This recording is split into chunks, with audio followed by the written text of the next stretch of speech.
Beyond the obvious problems with economic inequality for people trying to make ends meet, such gaps can also seed serious political problems, even, as some recent polling indicates, undermining confidence in both democracy and capitalism. With us now to explore that and look for some solutions, we welcome, in Dundas, Ontario, Michael Veall. He's a professor of economics at McMaster University. And in Ontario's capital city, in Seton Village, Shannon Lee Simmons, financial planner at the New School of Finance. And in the Witchwood neighborhood in Midtown, there's Brian Milner, freelance business and economics writer. And it's great to have you three on our program tonight, following up on the conversation we just had with Roger Martin. And perhaps that's a good spot to start. I wonder if I could get each of you just to pluck one thing out of that interview that you either want to refer to, agree with, disagree with, amplify. Let's start right there. Shannon Lee Simmons, get us started if you would. I loved it. I thought it was really refreshing to hear somebody say that the economy is a living organism and not a machine, and we need to stop treating it such ways, and that, bottom line profits for shareholders is not healthy for the greater economy and the average person, and definitely eroding the middle class. It's really refreshing to hear someone say that. Brian Milner, your take. Well, I always love a good critique of neoclassical economics, and Roger does it as well as anybody. And the fact is that all these models, which politicians and others have relied on, don't really work. And he gives a good explanation of why, and that's because the economy is not a machine. And I thought that was the key point in his book and also in your conversation. I'm leaving the economist who is influencing the minds of the young economists and business people of the future to the end here. Michael, are you part of the solution or part of the problem here? Oh, probably a little bit of both. I think in terms of what Professor Martin said, I did have to take exception to when he was arguing that Costco not paying low wages was thought of as inefficient. No one would think of that as inefficient. It's efficient because, of course, they're getting very productive workers in return. And economists don't argue that low wages by themselves are inefficient. That's, I think, just not true.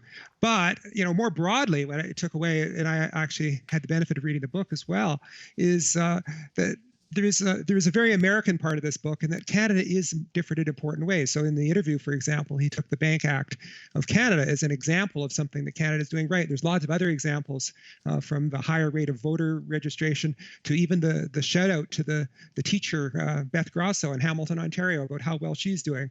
And so lots of good examples about Canada. I think that's important to remember, that we're not the same as the United States. Full disclosure, since you mentioned the name Beth Grosso, she's my sister-in-law, and I actually didn't know she was going to be part of that book until I read it myself. So there you go, surprise, surprise. But yeah, she comes off very nicely in this book as someone who does what she does distinctly and very, very well. But you've anticipated nicely where I wanted to go next, and Brian, I'll put that to you, which is, America is in the title of the book. And I need to know from you whether or not the problems that he's identified in this book are as problematic in Canada as they are down south. Well, I don't think they are, because for one thing, the income gap in Canada has never been as wide as it's been in the States going back more than 100 years. I also think that because we do have a national health care system, it sort of protects people at the bottom in a much better way than the U.S. does. And I also have to say that in terms of democratic capitalism, there are other models that work better than what Roger is describing in the U.S. And I think of Scandinavia as an example where, they have a democratic socialist model, but they're still capitalist countries. The fact is that if you live in Sweden, it's easier for you to become wealthy than it is in the United States. And those are points that, of course, he doesn't get to in the book, because the focus really is on the U.S. So there's a lot more financial mobility in Scandinavia than there is over in North America. Is that the point? Considerably more financial mobility and even more social mobility, which is sort of blows up that myth that the U.S. has always lived on, that they have the best mobility and the easiest path for every citizen to become wealthy. That hasn't been true for a long time. Michael, you wanted to follow up? Well, I think that's a good point Brian makes about intergenerational mobility. In fact, it's significantly higher in Canada than the United States as well. Mm-hmm. I'm going to ask our director here, Sheldon Osmond, to put up a graph, and then Shannon, I'll get you to speak to it first. This is essentially, it was tweeted out by the Financial Times back on November 17th. And essentially, again, I'm going to describe this a bit for people who can't see it and who are listening on podcast. It seems that the older you are, the more you are satisfied with democracy. So if we go to the top right corner of this graph, you see a blue squiggly line there, the interwar generation, 1918 to 1943, high levels of satisfaction. Baby boomers are the next ones down, 1944 to 64. Again, pretty decent level of satisfaction with the way democracy works. But then we get into younger groups. Generation X, 1965 to 1980, less and less satisfaction. And the millennials, born 1981 to 1996, considerable dissatisfaction with the way society works. Shannon, I guess I want to know from you, do you believe, based on your interactions with this generation, that they, it's legitimate for them to feel that way? It's a great question. I think everyone loves the idea of critical thought in a democracy, but I think specifically to democratic capitalism, this was even mentioned in the interview, that something is not working. So people are being left behind, and the younger generation is feeling that polarization of the wealthy getting wealthy and the monopolies that have been created with big, huge, massive corporations. And they're feeling like they don't have the same hope. They're not going to do better than their parents' generation, which is this massive shift that's happened. And so I do agree that the younger generations, and even into Gen X and the conversations that I'm having on the front line of financial planning, there is a disillusionment with the current system. And to the interviewer's point, when people are disillusioned and things become polarized, people want to try new things. And I think that I agree with that. And I hear it often, all the time. And people are nervous about the future. SLS, can I just do a follow-up with you on that? Among your Sure. younger clientele, the pandemic and the economic impact it's had on them, what are you seeing? Polarizing as well. So there are the haves and the have-nots. So I had over 350 meetings since lockdown on March 12th. And the people who were able to just switch remotely, work right away and not have their income disrupted. So typically, professional jobs, people who already maybe had stable incomes versus people who maybe were already in the gig economy or working in retail and their jobs were completely changed overnight. And some people's industries were taken off the table altogether. And we all know that your best asset is your future income. And I would say half my clients right now don't know what their future income looks like. That is all kinds of instability, because how can you make a plan or 3 days from now, let alone 3 years from now? So again, it's that polarizing nature of people who have it and people who don't. And I'm seeing, even over the 12 years that I've been on the front line of financial planning, that divide is getting greater and greater, especially with generational wealth. Brian, can I get you to react to that tweet that we put up a while ago, that the older you are, the more satisfied you are with the way democracy works? The younger you are, the less satisfied you are. How concerned should we all be about those numbers? Well, I think the numbers are accurate. I think if you talk to anybody these days in their 20s, especially if they've just come out of university in the middle of this pandemic, they have real concerns about how they're going to manage, and their incomes are uncertain. Their job prospects are really uncertain these days, and they are disillusioned because they were promised something better many years ago. But I think it's also true that older people who are happier with democratic capitalism are older people who are pretty well off. If you go to older poor people, they're just as miserable as everybody in the younger set. So I don't think it's widely true. Michael, what's your reaction to all that? So I think Brian and Shannon both make great points, but if we think about it from the younger generation, not only are they coming now to a time with poor job prospects, even harder to get a good job, but also it's harder and harder for them to get a house. And we're saddling them with the debt that's paying off the costs of the COVID crisis. So it's not surprised they're disaffected. Since we have a good economist / professor here who teaches this stuff, let's do a little Economics 101. And Michael, I'm going to put you to work on this one here. I would like you, I don't want to assume that everybody who's watching this right now understands the responsibility of central banks and what they do, what their role is in our economy. So let's do two things here. Number one, tell us what it is. And then number two, tell us whether you think that the policies that they have pursued, namely very cheap money, if you want to borrow money, it's never been cheaper in our lifetimes than to do it right now.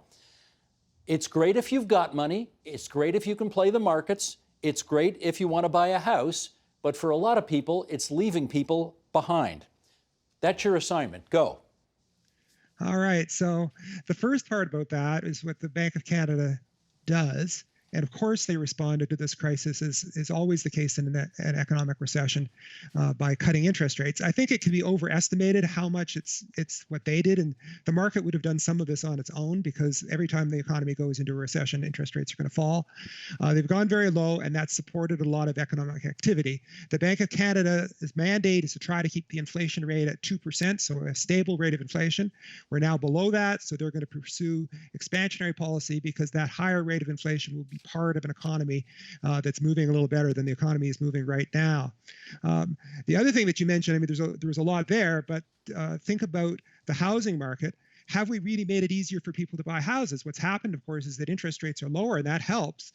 But housing prices, if anything, have gone up. And one of the things of the low interest rate policy over the last several years is it's been fueling a housing price boom. So it's not always the case that the low interest rates help people get into the housing market. Yeah, Brian, can you follow up on that? It has been one of the perversions of low interest rates that rather than making it easier for younger people to get into the housing market and get that first home, it's just sent the price of houses through the roof in many locations in Ontario. And it's made it even tougher for young people to get in.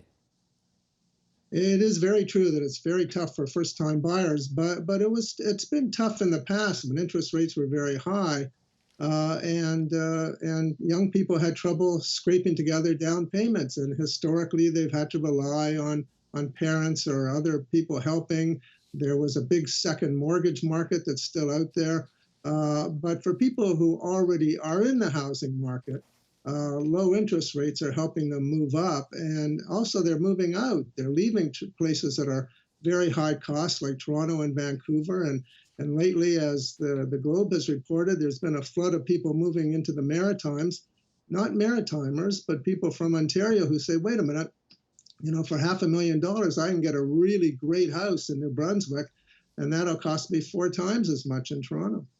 And Shannon, again, for your younger clients who are finding it next to impossible to get into the housing market, how much does that contribute to their sense of, I don't know, economic untethering that they're no doubt feeling right now? I think it's huge. The housing piece is always a big one. And when you're younger and renting, it's one thing to say, well, one day I'll own a house. And then as you get older and older, and that feels like it's an impossible goal, people become really frustrated about that, because we've seen the housing market boom. And so if you're not being a part of that economic boom for yourself, then you feel even more left out of what is potentially economic growth. And a lot of times millennials believe that owning a home is the best way to build wealth over a lifetime versus, maybe investing in the stock market and all those things that you can still do while renting. The housing market has this luster, and you can also live there. So there's home stability, and you're not going to get evicted at any time soon. I definitely think that the first-time home buyer piece is such a tough one for young people, and the amount of parental help and family gifting that I've seen over the years it's always been there, but it's becoming more and more necessary for people who want to buy.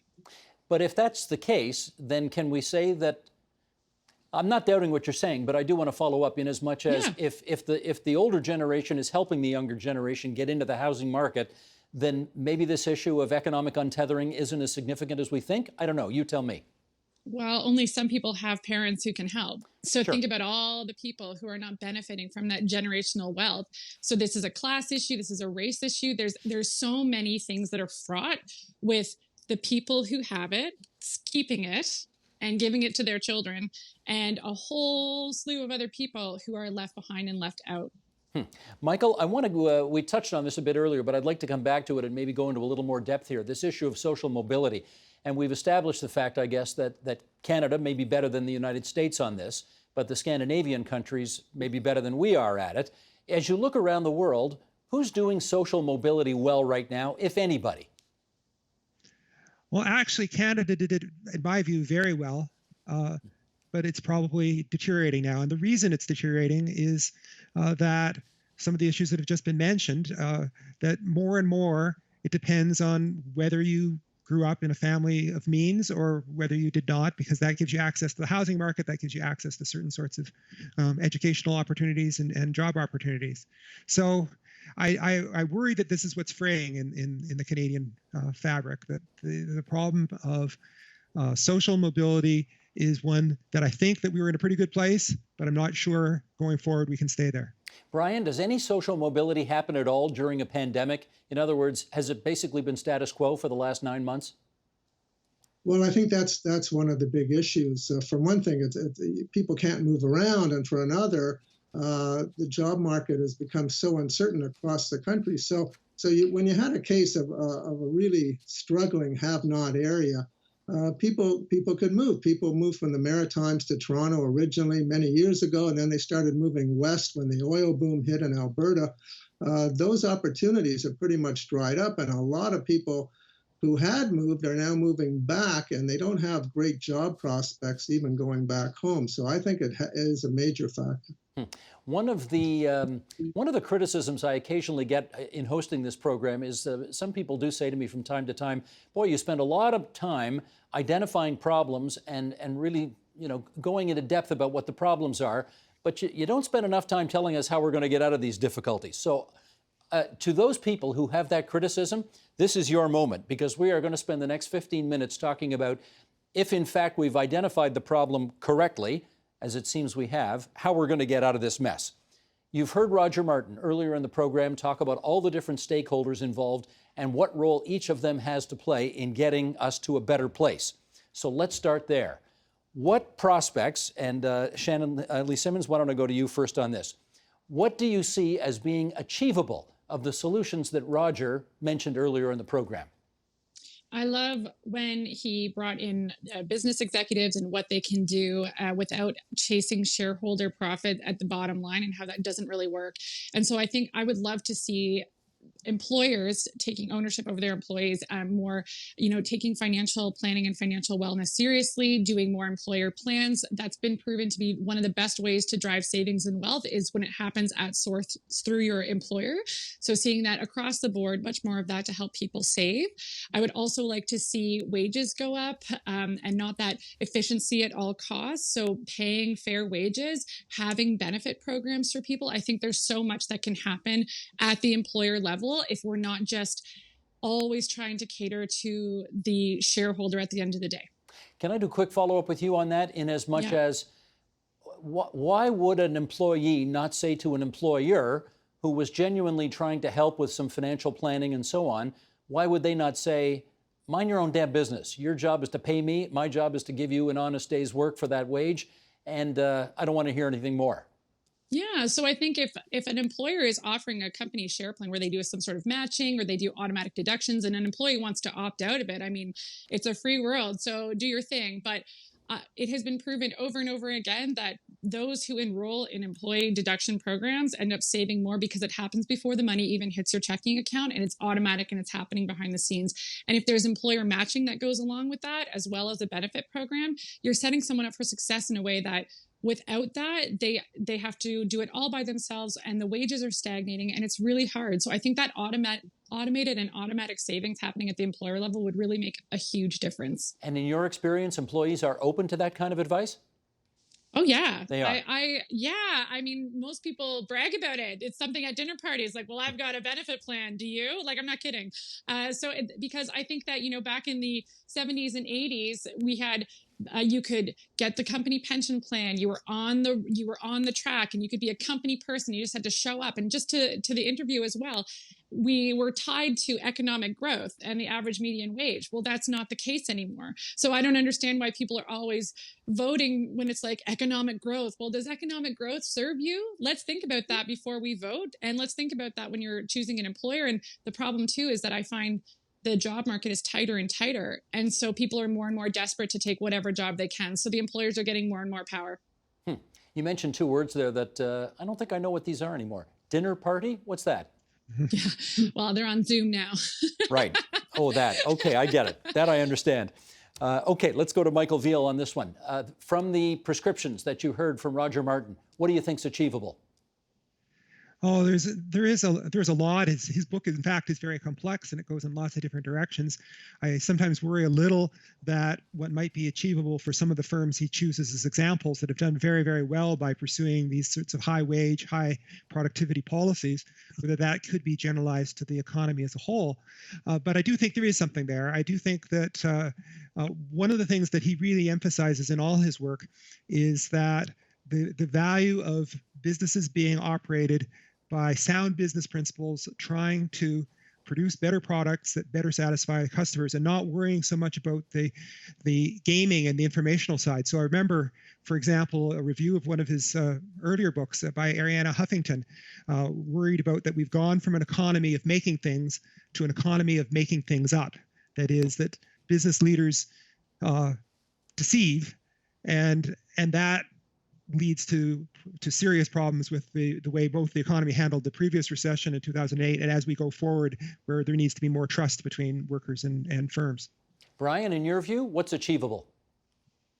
Well, I think almost everything he proposes is achievable. And as he points out in the book, all of it's been tried someplace at some point, and some of it is being implemented now successfully.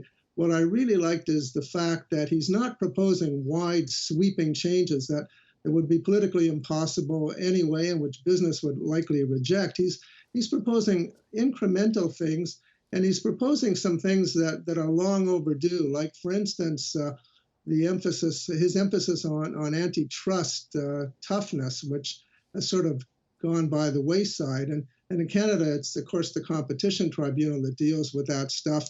And the fact that it's allowed monopolistic type practices, which have really caused a lot of damage in both our countries. Well, I asked the question, Brian, because he did say at the end of the interview, it's going to take a decade to change the way people think about this issue. Now, if it's going to take a decade, that doesn't sound to me like this is so readily achievable, unless I'm missing the mark here. What do you think? Well, he uses the Rotman School, where he was a dean for so many years, as an example. It took 15 years. But by the time he finished there, the changes were so incremental that a lot of people didn't even notice, and they kept approving it all the way. Had he tried to bring in drastic measures to change the way you were teaching business, he would have run into incredible opposition, and he managed to avoid that with the methods he was employing. All right, let's try again, and I'm going to hit on this again, this notion that this may take a decade to do, because I think we've all learned along the way that monopolies are not necessarily the best thing for dynamic democratic capitalism. And yet, Amazon, Facebook, Google, I mean, they're not technically monopolies, but they're virtual monopolies in the space in which they inhabit. And I guess, Michael, I'll go to you on this. How have they been allowed to happen? How is that consistent with democratic capitalism?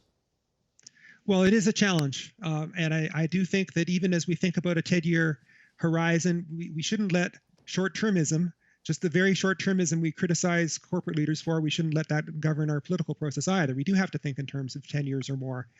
I am actually probably a little less concerned about those monopolies. I do think that there needs to be more role for government intervention in some cases. But the reason, of course, we have a Google monopoly is that it makes sense for us to have one place where this information is gathered. He would argue, perhaps, I think, this is Professor Barton, that makes our system less resilient. But there are competitors in the background. If Google falters, there'll be another one there. Okay, Shannon, I want to revisit that issue that you raised a moment ago about the role of companies in helping their employees do their financial planning and be on more solid financial footing. Can you tell me, I get why that's a good idea for employees to avail themselves of if they feel they need it. What's in it for the companies to do that, in your view? I think it would be company like employee retention. You would get a higher caliber, just similar to the Costco story. You get a higher caliber of employee, less turnover, and those are all efficiencies that can be created within your company that also help the greater picture, because you don't always want that race to the bottom with employees and turnover, which is really disruptive. So I think that would be maybe the enticing thing to a business owner to implement those things to attract better talent. Do you see a need for legislation in this area? That's interesting. I think that would be hard to do unless it was incremental and over time. Over the next 10 years, I would love to see it. I would also, this is maybe controversial, I would love to see a super wealth tax for billionaires 10 times over on those, people who own monopolies. And I think that there's a greater resource sharing that can also happen there in the greater scheme of things too. So I think that there is a role of government here to kind of slow down this have and have not divide that's happening. And I think if we look long term and we see that coming, we can make those small, meaningful, incremental changes now so that it doesn't shock people, but it's still moving us in the right direction, because I think where we're going is scary for many people. Well, that leads me to revisit the point that Jeff Rubin was making in his book that I referenced earlier. The Expendables is the name of his book. He was on this program a few weeks ago talking about it. And his point is he doesn't really blame the trade deals and globalization for the way the world is right now. He blames governments. He blames politicians for the fact that they have not implemented the kind of tax policy required in order to level the playing field more equitably. So, Michael, I'll start with you on this one. Do we need an inheritance tax? Do we need to be taxing the hell out of billionaires? What's your view on these issues? So I do think that I was earlier saying that Canada is different from the United States, but we do have the same issue in that if you look over the last 40 years, median income went up, say 10%, and the income of people in the top 0.01%, 1 in 10,000, their income went up by a factor of 200%. So I do think that this is something we need to think about. Unfortunately, my own work seems to suggest that if you increase taxes at the top end, you're not actually going to get a lot more revenue. That we not quite yet, but we're pretty close to have maxed out what we can get from taxing at the top end. I wish it were not so, but we have to realize that we live in a world where people can move their money to other locations or move themselves to other locations, and I think that's part of the problem. So it's pointless to try? No, I do think that we should be edging in that direction, particularly at this time. The governments have borrowed a lot of money. We need to do something on the revenue side, but I think very much incremental and not do anything radical. Brian, I have this little factoid here that I want to share with you as I set up the next question. The wealthiest American is 10 million times richer than the median American. 10 million times richer. What does that suggest in terms of taxation policy? Well, obviously, progressive taxation policy is one key to remedying that huge gap. For me, the fact that 1% of Americans control more than 30% of the wealth of their country, and in Canada it's a little bit better, but it's still about 25%. There's just no way to close the widening income gap as long as that exists. The real problem with implementing effective tax policy is getting rid of thousands of loopholes that enable people to move their money around so easily. And one reason that happens and why politicians have let it happen is that millions and millions of dollars are being poured into lobby groups, especially in the States, but also here, fighting for all these gains. And if you're a politician and you're relying on huge amounts of money like that, it's going to affect your decision making. And they have to try to move some of that money out of the political system. That's really the only way to fix this.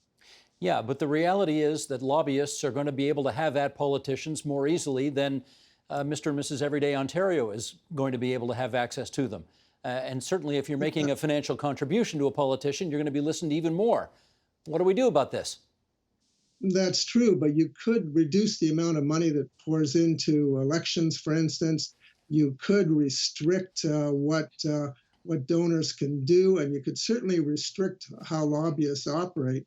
One of the examples that I like is the fact that just this month in California, there was a proposition put on the ballot to really strip all kinds of rights, labor rights away from people working in the gig economy. Well, that proposition was financed by $200 million worth of investment from major companies like in the high-tech sector and Uber, and they didn't like the fact that California was trying to impose fairly strict rules to make life easier for employees. When you can throw that kind of money into political campaigns as easily as they do, it really does affect the outcome. Yeah, Michael, presumably you'd have to have like every rich country in the world, quote unquote, in on this, right? Otherwise, if everybody's not going to play on the same hymn sheet here, if I can mix my metaphors, then if one government brings in taxation policy that a rich person finds abhorrent, they'll just take their money somewhere else, right? Yeah, so the tax haven problem is a complex one, and we just talked about how difficult it is to deal with such complex issues for governments, and so that's part of the constraint. But I do share the problem. There is a problem with money in politics, and how that can affect the democracy. It's just, unfortunately, there's no easy answers. Okay, let's in our last few minutes here do one more thing, and that is Craig Alexander. Was on this program not too long ago. He of Deloitte, an economist there, and was talking about there being a silver lining, during the course of this pandemic, in as much as, well, what's the old expression? You never let a good crisis go to waste. Let's see what he's got to say. Sheldon, if you would. Ontario and Canada was not on the road to prosperity pre-COVID. Right? We were having slowing trend rates of economic growth that were going to mean that standards of living weren't going to rise more than 1% a year. And that means that Ontarians wouldn't feel like they're getting ahead. And this is how you get political outcomes you don't want, like Brexit and Trump. So, we really need to change the trajectory. And the great thing about, the silver lining of the pandemic is that it's creating the opportunity to have a really constructive conversation around change. How do we build a more prosperous future? How do we break down barriers facing our people? How do we attract more investment? How do we get more capital spending? How do we boost economic growth? Shannon, all good questions. Are the right people talking about answers to those questions right now? I don't know.